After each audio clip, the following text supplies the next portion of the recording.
आज हम आपको एक ऐसी घटना सुनाने जा रहे हैं जो सिर्फ इतिहास नहीं है, बल्कि आज भी साईं भक्तों के दिल में जीवित है। ये कहानी है उस पवित्र कफनी की जिसे स्वयं साईं बाबा ने अपने सबसे प्रिय भक्त महालसा पति को भेंट किया। ये सिर्फ एक कपड़ा नहीं था, ये बाबा का आशीर्वाद, उनकी करुणा और उनका अटूट स्नेह था।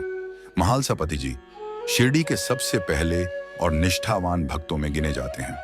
कहते हैं, जब बाबा पहली बार शिरडी आए और मस्जिद में रहने लगे तो बहुत से लोग संदेह में थे, लेकिन महालसा पति ने आगे बढ़कर कहा, आओ साईं। बस तभी से बाबा के लिए साईं नाम अमर हो गया। महालसा पति बाबा की सेवा में दिन रात लगे रहते, चाहे बारिश हो, ठंडी रात हो या तपती दोपहर, उनका प्रेम और श्रद्धा अडिग थी। एक ठंडी सुबह थी, शिरडी में हल्की बारिश के बाद सर्द हवा बह रही थी। बाबा मस्जिद में धूनी के पास बैठे थे। उनके शरीर पर वही सफेद कफनी थी जिसे वे अक्सर पहनते थे। महालसा पति पूजा के फूल लेकर आए। बाबा ने उन्हें पास बुलाया, मुस्कुराए और धीरे धीरे अपनी कफनी उतारकर महालसा पति के हाथों में रख दी। फिर बोले, महालसा पति, इसे अपने पास रखो। जब तक ये तुम्हारे घर में रहेगी, कोई भी संकट तुम्हारे परिवार को छू नहीं सकेगा। ये मेरे शरीर का हिस्सा है, इसे संभाल कर रखना। महालसा पति की आंखों से आंसू बहने लगे।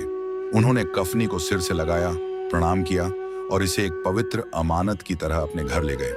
महालसा पति ने उस कफनी को लकड़ी के संदूक में साफ कपड़े में लपेट कर रखा। कभी कभार ही किसी बड़े धार्मिक अवसर पर वे इसे बाहर निकालते थे ताकि गांव के भक्त दर्शन कर सकें। लोग मानते थे कि उस कफनी के दर्शन मात्र से मानसिक शांति मिलती है और बीमारियां दूर होती हैं। आज 100 से भी अधिक साल बाद वह मूल कफनी महालसा पति के वंशजों के पास शिरडी में सुरक्षित है। घर, जिसे महालसा पति वाड़ा कहा जाता है, आज भी शिरडी में मौजूद है और भक्त वहां जाकर दर्शन कर सकते हैं। कफनी को कांच के बॉक्स में रखा गया है ताकि समय और वातावरण का असर उस पर न पड़े।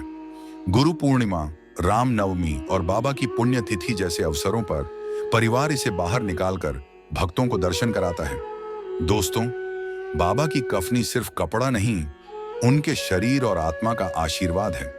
जब बाबा ने इसे महालसा पति को दिया तो यह प्रेम, विश्वास और सेवा का पुरस्कार था।